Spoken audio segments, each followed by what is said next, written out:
इस बजट में कृषि क्षेत्र में रोजगार की कमी को दूर करने के लिए एक व्यापक बहुक्षेत्रीय ग्रामीण समृद्धि और लचीलापन कार्यक्रम शुरू किया जाएगा।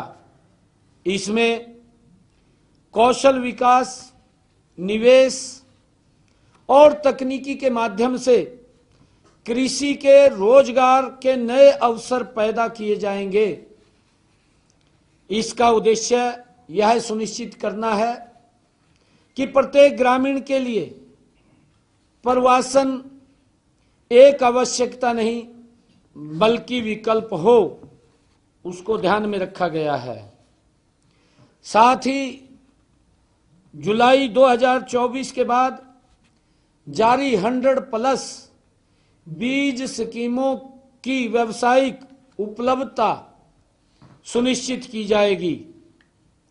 यूरिया को मजबूत करने के लिए असम के नामरूप में 12.7 लाख मीट्रिक टन वार्षिक क्षमता वाला एक नया संयंत्र भी स्थापित किया जाएगा।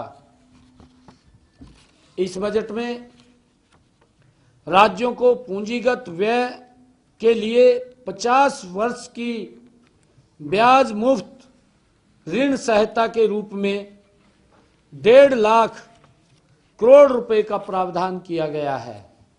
यह राशि राज्यों को भविष्य के लिए मजबूत बुनियादी ढांचा तैयार करने में मदद करेगी। शहरी गरीबों और कमजोर वर्गों के उत्थान के लिए केंद्र सरकार एक नई योजना की घोषणा की है। इस योजना का उद्देश्य शहरी श्रमिकों की आय और जीवन स्तर को सुधारना है। यह उन्हें सतत आजीविका, सस्टेनेबल लाइवलीहुड के अवसर प्रदान करेगी। पीएम स्वनिधि की सफलता को देखते हुए इस और भी सशक्त बनाया जाएगा। अब तक 68 लाख स्ट्रीट वेंडर्स इस योजना का लाभ उठा चुके हैं। नई योजना में बैंकों से बड़े ऋण, 30,000 की सीमा वाले यूपीआई लिक्विड क्रेडिट कार्ड और क्षमता निर्माण का भी समर्थन इसमें शामिल होगा। मुझे खुशी है कि इस बजट में जो हमारे व्यापारी भाई हैं उनके लिए भी प्रावधान इसमें किए गए हैं। जैसा मैंने अभी बताया है कि एमएसएमई के लिए जो वित्तीय सहायता देने वाली लोन गारंटी है उसकी सीमा 5 करोड़ से 10 करोड़ रुपए की गई है। इससे कारोबारियों को अधिक पूंजी जुटाने में मदद मिलेगी। सरकार ने सोशल वेलफेयर सरचार्ज हटाने का भी प्रस्ताव रखा है, जिससे व्यापारियों को टैक्स में राहत मिलेगी और व्यापार की लागत घटेगी।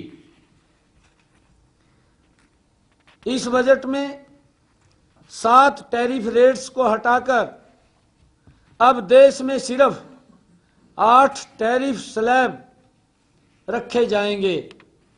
इससे व्यापारियों के लिए टैक्स प्रणाली को आसान और पारदर्शी बनाया जाएगा। टीयर 2 शहरों में ग्लोबल कैपेबिलिटी सेंटर जीसीसी स्थापित किए जाएंगे। इससे छोटे शहरों में भी वैश्विक स्तर की व्यापार और टेक्नोलॉजी सुविधाएं उपलब्ध होंगी। देश में खिलौना निर्माण को बढ़ावा देने के लिए एक राष्ट्रीय योजना लागू की जाएगी। इसका मकसद भारत को खिलौना उद्योग में एक वैश्विक हब बनाने का है। नई लेदर स्कीम्स के तहत 22 लाख लोगों को रोजगार मिलेगा, जिससे इस क्षेत्र में व्यापार और उत्पादन को बढ़ावा मिलेगा। सूक्ष्म उद्योगों के लिए कस्टमाइज क्रेडिट कार्ड 5 लाख रुपए की लिमिट वाले उद्यमियों के लिए जारी किए जाएंगे, जिससे व्यापारियों को आसान फंडिंग का लाभ मिलेगा। सरकार पहले वर्ष में 10 लाख कस्टमाइज क्रेडिट कार्ड जारी करेगी, ताकि छोटे कारोबारियों को बिना झंझट के वित्तीय मदद मिल सके और स्ट्रीट वेंडर्स, जो शहरी स्ट्रीट वेंडर्स के लिए प्रधानमंत्री स्वनिधि योजना के तहत लोन लिमिट को 30,000 रुपये तक बढ़ा दिया गया है। इससे छोटे विक्रेताओं को अपने कारोबार के विस्तार में मदद मिलेगी। ये भी इस बजट के अंदर वो किया गया है। हम धन्यवाद करते हैं आदरणीय प्रधानमंत्री जी का, आदरणीय निर्मला सीतारमण जी का और हमारे रेल मंत्री अश्विनी वैष्णव जी का, जो आदरणीय नरेंद्र मोदी जी के नेतृत्व में, जिन्होंने हरियाणा के लिए रेल सुविधाओं में जो इस बजट के अंदर बढ़ोतरी की है, जो प्रावधान किया है। रेल बजट में हरियाणा के रेल इंफ्रा को मजबूत करने के लिए केंद्र से मिले 3,416 करोड़ रुपए वो दिए गए हैं। मैं आदरणीय नरेंद्र मोदी जी का और अपने रेल मंत्री अश्विनी वैष्णव जी का, निर्मला सीतारमण जी का दिल से धन्यवाद करता हूं। मैंने कहा है कि ये बजट देश के, प्रदेश के मजबूती की ओर ले जाने वाला और तीव्र गति से ले जाने वाला ये बजट है। ये विकसित भारत का बजट है, जिसमें हर वर्ग को समाहित किया गया है।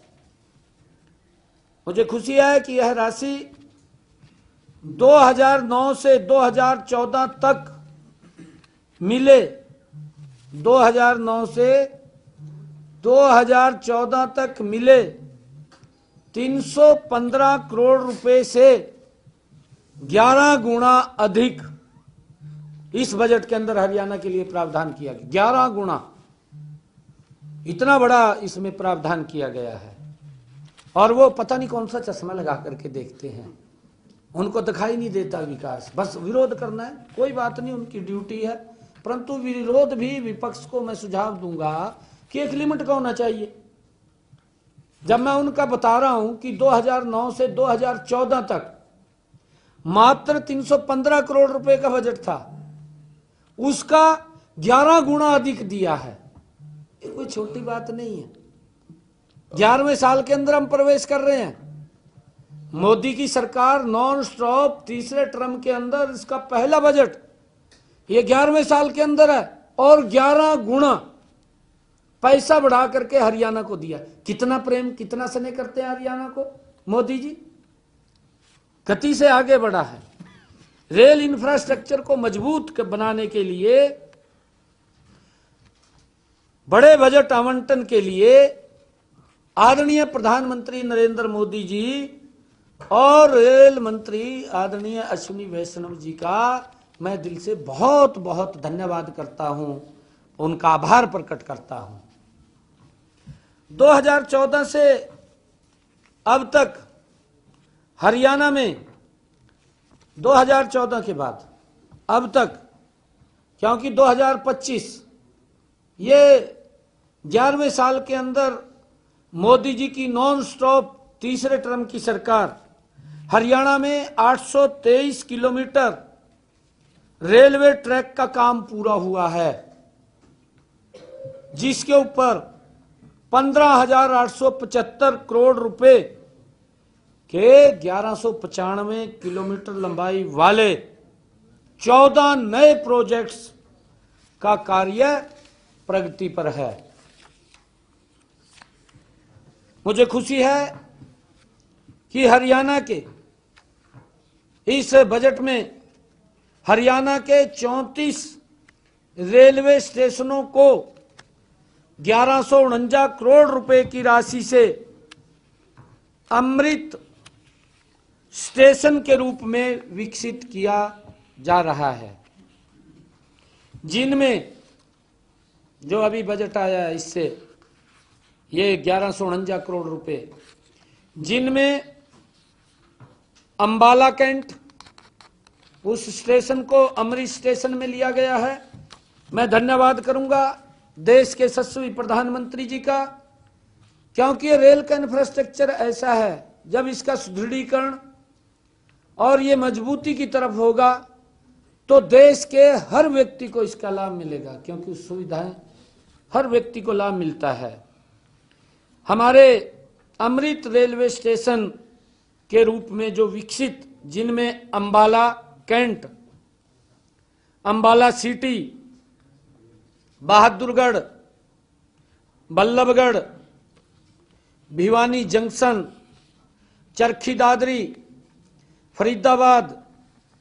Faridabad new town, Gohana, Hansi, Hisar, Hodal, Jind junction, Kalanwali, कालका, Karnal, Kosli, Kurukshetra junction, Loharu, Mahendragarh, Mandi Adampur, Mandi Dabwali, Narnaul, Narwana junction, Palwal, Panipat junction, Pataudi road, Rewari, Rohtak, Sirsa, Sonipat, Yamunanagar और जगाधरी शामिल हैं। मुझे खुशी है कि हरियाणा में वर्तमान में 14 नए रेलवे ट्रैक पर काम जारी है। 14 नए रेलवे ट्रैक के ऊपर काम जारी है। नए जो अभी और बनेंगे, 1195 किलोमीटर ट्रैक बिछाने पर 15,875 करोड़ रुपए इस बजट के अंदर रखे गए हैं जो खर्च होंगे। इनमें चंडीगढ़ बद्दी, पलवल से न्यू पृथला, रेवाड़ी से खाटूवास,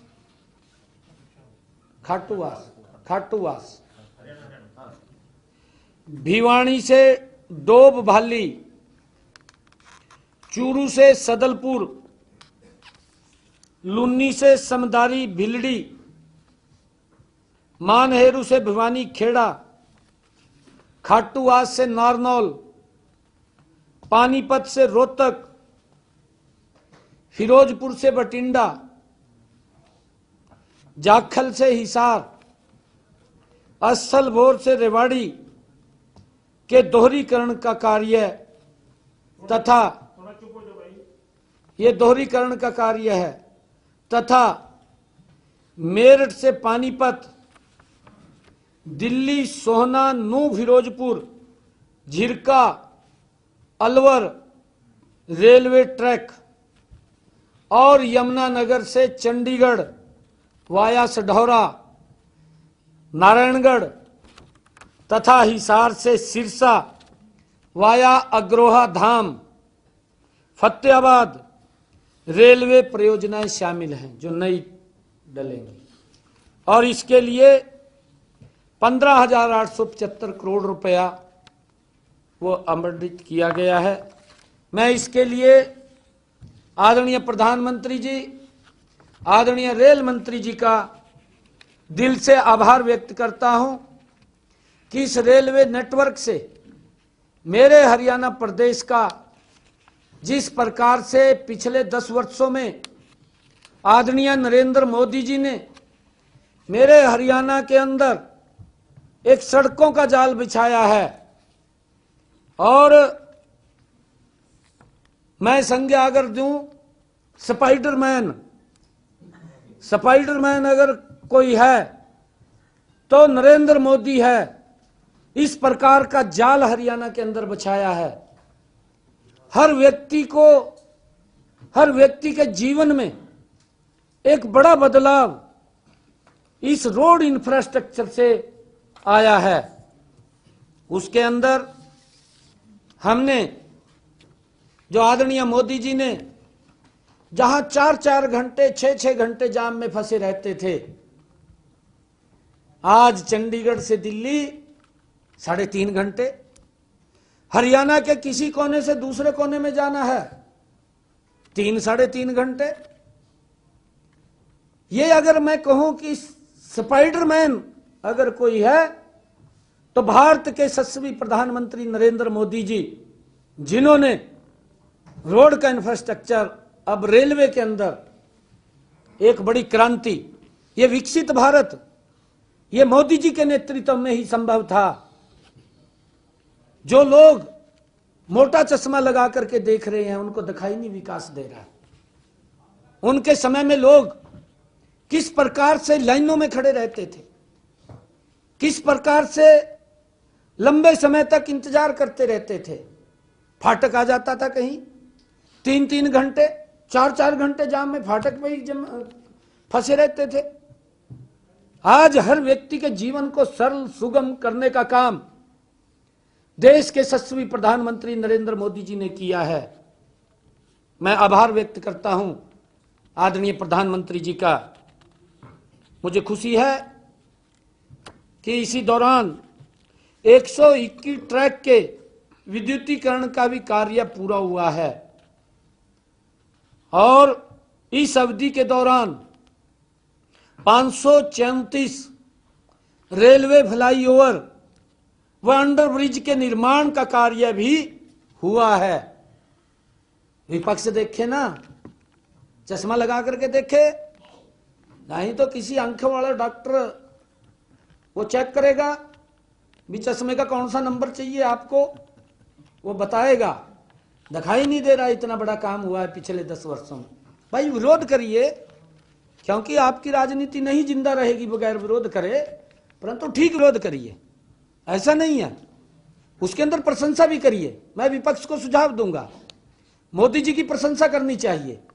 अरे धन्य है जिसने एक मिशन मोड के अंदर भारत को इतने कम समय के अंदर इतनी ऊंचाइयां देने का काम किया है। हमें गर्व है ऐसे प्रधानमंत्री के ऊपर।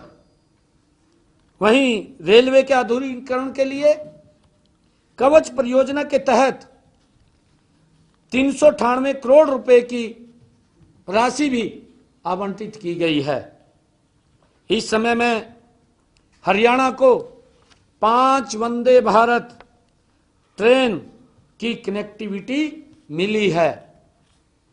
वर्तमान में राज्य के 144 रेलवे स्टेशनों पर वाईफाई की भी सुविधा वो दी गई है।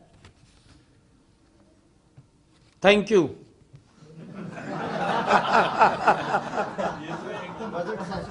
एकदम बड़ा ब्रेक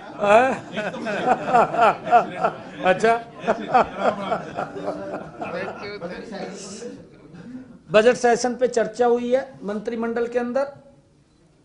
मंत्रिमंडल में पूरे मंत्रिमंडल ने मुख्यमंत्री को अधिकारित किया है बजट के सेशन के बुलाने के लिए, और जो भी डेट सुविधा होगी उस सुविधा के अनुसार डेट आ जाएगी बजट की। शहरी निकाय चुनाव को लेकर आज घोषणा हो जाएगी, किस तरीके की तैयारी है? देखिए, हमने पहले भी ये बात कही थी कि जो स्थानीय निकाय के चुनाव हैं उसके लिए हमारी पूर्ण तैयारी है। चुनाव आयोग जब चाहे वो डेट दे सकता है। मैं भी आज टीवी पे देख रहा था कि आज प्रेस कॉन्फ्रेंस चुनाव आयोग ने बुलाई है और आज शायद उसकी अभी गर्म में है, क्या विषय है, तो हमारी पूरी तैयारी है चुनावों को लेकर के। सर पूर्व डिप्टी सीएम साहब बोले सर सारी अपेक्षा पूरी हो गई है क्या या कुछ बाकी है? सेंट्रल बजट जो आया है उसमें हरियाणा की सारी अपेक्षा पूरी देखिए, अपेक्षाएं तो किसी व्यक्ति की पूरी नहीं होती, हमारी बहुत ज्यादा अपेक्षाएं हैं, परंतु जिस गति से पूरी हो रही हैं हमें उसके ऊपर संतोष है, हमें बड़ा संतोष है उसके ऊपर। क्योंकि हम अगर 2014 से पहले का हरियाणा देखें, 2014 के बाद का हरियाणा देखें, जमीन आसमान का अंतर है। हम ग्रामीण क्षेत्र को देखें, हम शहरी क्षेत्र को देखें, चाहे रोड इंफ्रास्ट्रक्चर की बात है, चाहे रेलवे कनेक्टिविटी की बात है, और चाहे हमारे एजुकेशन संस्थान की बात है, एक बड़ा अंतर हमारे सामने। चाहे मेडिकल कॉलेज की बात है या हॉस्पिटल्स की अपग्रेडेशन की या नए की बनाने की बात है, लगातार अगर आप 2014 से पहले का हरियाणा देखेंगे और 2014 के बाद का हरियाणा देखेंगे, इस 10 वर्षों के अंदर जो भी बजट आया है इस देश के आम गरीब व्यक्ति के अनुकूल बजट रहा है। आज लोगों के उत्थान में ये मजबूत बजट है, इसकी मैं पूरी प्रशंसा करता हूं। सर, ये जो आईएमए को लेकर दोबारा दिक्कत हो रही है, उन्होंने कल मीटिंग भी की थी, उसके बाद क्या आईएमए से वो बोल रहे हैं नहीं, देखिए उसको लेकर के हमारी बजट वाली कोई दिक्कत नहीं है। पीछे भी वो बैठक हमारी हुई थी, क्योंकि कोड ऑफ कंडक्ट लग गया था, उसके अंदर थोड़ी दिक्कत आई थी, और कोई ऐसा विषय नहीं। वो टेक्निकल डिटेल, क्योंकि आपसे कल जो सरकार से बातचीत करके उन्होंने घोषणा करी प्रेस कॉन्फ्रेंस में कि आप बिल्कुल ठीक है और मुख्यमंत्री से मिले, साहब से मिले। हाँ, नहीं रात को भी कह दिया हम रात राज को नहीं दोबारा करेंगे, उन्होंने हैं? कहा रात को भी कह दिया कि हम राज नहीं करेंगे। अभी राज बंद है। इसमें कोई टेक्निकल पॉइंट था क्या कि डॉक्टरों की ज्यादा ड्यूटी लगाएगी, चेक का कोई इशू क्या है, मतलब जो आपके सामने आया है इशू तो आपके सामने कोई टिकता तो है नहीं। आप उन्होंने कहा कि रात को हमारी कार्यकारिणी की बैठक हुई और उसमें फैसला लिया कि हम बंद कर दिया, और अभी बंद है अभी फिलहाल। ये मतलब दिक्कत क्यों आ रही है कि आप तो पूरा वो बोल रहे हैं 400 करोड़ रुपए अभी भी बकाया है। नहीं, पैसा ऐसा नहीं है, पैसा लगातार सरकार दे रही है, और पैसे का सवाल नहीं है उसके अंदर। टेक्निकल वो जो आप कह रहे हैं उसके अंदर हमने ये अभी कहा है कि अभी इसको पैसे को जारी करें। सर आज की कैबिनेट बैठक में पैसा जारी हो जाएगा, और ऐसा नहीं है, ये सब जो आदरणीय प्रधानमंत्री जी और हमारी डबल इंजन की सरकार ने गरीब व्यक्ति को जो हमने लाभ दिया है, 5 लाख रुपए का आयुष्मान कार्ड का हम लाभ दे रहे थे, और इसके अंदर लगभग मेरे ध्यान में है कि 19-20 लाख लोगों ने इस योजना के तहत लाभ लिया है। जिस योजना का से वंचित दिल्ली के लोग रहे, मैं अभी दिल्ली इलेक्शन में था, दिल्ली इलेक्शन के अंदर मैंने वहां पूछा लोगों को, मैंने कहा कि आपको आयुष्मान का लाभ मिल रहा है? एक व्यक्ति ने कहा ना, मिल नहीं रहा। उनको ऐसा उलझा दिया दिल्ली सरकार ने उसमें क्या वो नहीं मोहल्ला क्लिनिक में, वो कह रहे हमें प्राथमिक सुविधा भी नहीं वहां मिल रही। ये मान ले कोई व्यक्ति बीमार हो गया, वहां तो फर्स्ट एड है, वो क्लिनिक मल्ला नहीं है, वो फर्स्ट एड है। फर्स्ट एड तो व्यक्ति घर में भी रखता है भी, अगर उसका पेट दर्द हो गया या उसके सिर में दर्द हो गया, फर्स्ट एड तो घर भी है, वो फर्स्ट एड है। वहां एडमिट नहीं कर सकते, उसमें एडमिट थोड़ी कर सकते हैं। अगर किसी को एडमिट होना पड़ गया, उसको तो हॉस्पिटल जाना पड़ेगा, हॉस्पिटल जाएगा तो उसका खर्च होगा, वहां सुविधा कहां। ये तो खाली लॉलीपॉप दिया उसने कली मोहल्ला कह करके, और दिल्ली के लोगों में बड़ा रोष है उसके प्रति, इतना बड़ा रोष है कि कल शायद उस रोष को निकालेंगे दिल्ली के लोग, इतना बड़ा रोष है। हाँ, कर नहीं सकते, क्योंकि और मैं एक और बता रहा हूं, मोदी जी ने घोषणा की है कि दिल्ली के अंदर ये सुविधा 5 लाख की नहीं 10 लाख की देंगे। 10 लाख रुपया, व्यक्ति को चिंता ही नहीं है भी कहाँ अच्छे हॉस्पिटल में जाकर के इलाज करा सकता है। सर आपने दिल्ली में रोष की बात की। सीएम साहब आज चंडीगढ़ में भूपेंद्र सिंह हुड्डा सुबह कह रहे थे कि हमें तो विकास की बात करने की जरूरत नहीं है, क्योंकि कैबिनेट मंत्री अनिल विज खुद कह रहे हैं कि 100 दिन हमारे हवाई हो गए। क्या कोई नाराजगी चल रही है? नहीं, कोई नाराजगी नहीं, विपक्ष को इस तरह की बात कर रही है?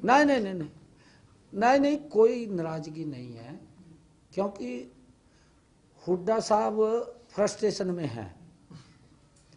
अब हुड्डा साहब को ये नहीं पता रोहतक से चलता है 2 घंटे 2.25 घंटे में चंडीगढ़ पहुंचा, और पहले कितने घंटे में पहुंच जाता है तो पूछ लो, आपने पूछना चाहिए। ये 100 दिन का तो वो है, इसमें कोई दिक्कत नहीं है। अनिल विज की नाराजगी है सर, उससे नाराजगी दूर हो रही है क्या सर उनकी? है अनिल विज साहब की जो हम इकट्ठे थे, कैबिनेट में इकट्ठे थे, अभी हमने एक डिपार्टमेंट की बैठक रिव्यू करी, इकट्ठे थे हम। नहीं, पर उनके जो वो सार्वजनिक बोल रहे हैं बयान कि है उनकी ना, जान किनके? को खतरा जो उनके है, सार्वजनिक बयान है, हमें ये उनको पता हराने है की उनकी कोशिश नाराजगी की जा है रही नहीं है, पर उनके बयान ये इंगित कर रहे हैं कि कोई उनको नाराजगी है, और नहीं, वो नहीं। कह रहे हैं कि सारे मंत्रियों के नाम का मैं ही बोल रहा हूँ। तो हमारे सच्चाई क्या है? वरिष्ठ कोई नेता है नाराजगी हमारे। नहीं है, या कोई वैसी बस वैसी बेचारे घर पे उतर रहता है ऐसी है। अभी अगर हम विज साहब को कहें तो प्रेस में भी आ जाएंगे, अभी आ जाएंगे, कोई क्या नहीं। कहेंगे, फिर मेरी कोई नाराजगी नहीं है? अरे नहीं, विषय ये नहीं है, अच्छा जी। विषय ये नहीं, नाराजगी है ही नहीं। तो विषय क्या है फिर? देखिए, व्यक्ति को अधिकार है कहने का, सचेत करने का, कह सकते हैं, आज की कोई नाराजगी नहीं। आज की कैबिनेट बैठक में पूर्व डिप्टी सीएम से संबंधित कोई एजेंडा था सर? है? दुष्यंत चौटाला से रिलेटेड कोई एजेंडा था? आज की नहीं कैबिनेट नहीं, बैठक में? ना ना ना उनका सर मानना है कि ऑफिशियल्स बात नहीं मानते हैं, है, ऑफिशियल्स बात नहीं मानते। ऐसा नहीं है, सभी ऑफिसर्स बात मानते हैं। ये सरकार 3 गुना गति से काम करने वाली सरकार है, सबकी अपनी अपनी जिम्मेवारी हैं, मेरी भी जिम्मेवारी है, ऑफिसर की भी जिम्मेवारी है। ऐसा थोड़ी है किसी की बात नहीं मानेगा, हमारे मंत्रियों की भी बात मानेंगे, हमारे विधायकों की भी मानेंगे, ऐसा उनको नहीं। जान से मारने की कोशिश है, सर कल उनको कोर हटाने ग्रुप की पद से बैठक है हटाने की सर, कोशिश है। कोर ग्रुप की बैठक है कल। कोर ग्रुप की बैठक में सर क्या कुछ एजेंडे रहेंगे? कल आपने छोटी टोली की बैठक की, कल कोर ग्रुप की बैठक। हाँ, कल इनकी बैठक है सर। आज हमने बैठक बुलाई है क्योंकि डेवलपमेंट से संबंधित उसकी यार कोर कमेटी की हमारे संगठन ने अध्यक्ष जी ने, मोहनलाल कौशिक जी ने बैठक आमंत्रित की है कल। उसके अंदर उसमें कई विषयों के ऊपर चर्चा रहेगी। आगामी हमने क्या रणनीति अपनानी है, क्योंकि हमारा संगठन का पर्व भी चल रहा था और हमारी मेंबरशिप चल रही थी। मेंबरशिप के बाद अब संगठन का पर्व भी चल रहा है। हमारे नीचे के जो बूथ स्तर की समितियाँ थी उनका गठन हुआ है, उसके बाद मंडल अध्यक्षों का गठन हुआ है, अब जिला अध्यक्षों का है। लगातार संगठन पर्व चल रहा है। प्रयागराज जा रहे हैं जी? प्रयागराज जाएंगे। पुलिस ने पिछले दिनों गैंगस्टर्स के ऊपर जो काबू पाया है, कई गैंगस्टर्स के साथ एनकाउंटर हुआ है, उनकी क्योंकि पुलिस के साथ उन्होंने पुलिस को गोली चलाई तो एनकाउंटर मारी गई। ये पिछले काफी दिनों से जो गैंगस्टर कल्चर चल रहा था हरियाणा, उस पर अब जो काबू पाने का जो आपने खुली छूट पुलिस को दी है या पहले थी, या क्या इशू था? क्योंकि अब गैंगस्टर पे काफी काबू पाया जा रहा है। नहीं, देखिए, जो बिगड़ा हुआ था ना उसमें जो कार में सरकार की ड्यूटी है और कि लोगों को सुरक्षा मुहैया कराना, और ऐसा नहीं है कोई गलत करेगा तो वो भुगतेगा, कोई भी है, गलत कोई करेगा तो वो भुगतेगा। ये भी मान लिया जा कोई गोली चला रहा है, फिर पुलिस वाले क्या उसके आगे हाथ बांध के थोड़ी खड़े रहेंगे? हमने कहा है कि भाई अगर कोई तेरे ऊपर गोली चला रहा है तो हम भी चला दो। अब इसके अंदर क्या है? अगर कोई मारने के लिए इस प्रकार का बैड एलिमेंट्स अगर इस प्रकार की बात कर रहा है तो उसका जवाब तो देना ही पड़ेगा ना, जवाब देना पड़ेगा। सर एंटी करप्शन ब्यूरो भी अच्छा काम कर रही है, काफी कार्रवाई की एंटी करप्शन ब्यूरो ने सर। ये जो देखिए, भ्रष्टाचार से कोई समझौता नहीं है, और हमने कहा है कि भ्रष्टाचार लोगों को बड़ी राहत मिलनी चाहिए। ये जो तहसीलदार थैंक यू, तहसीलदार जो थैंक यू साहब।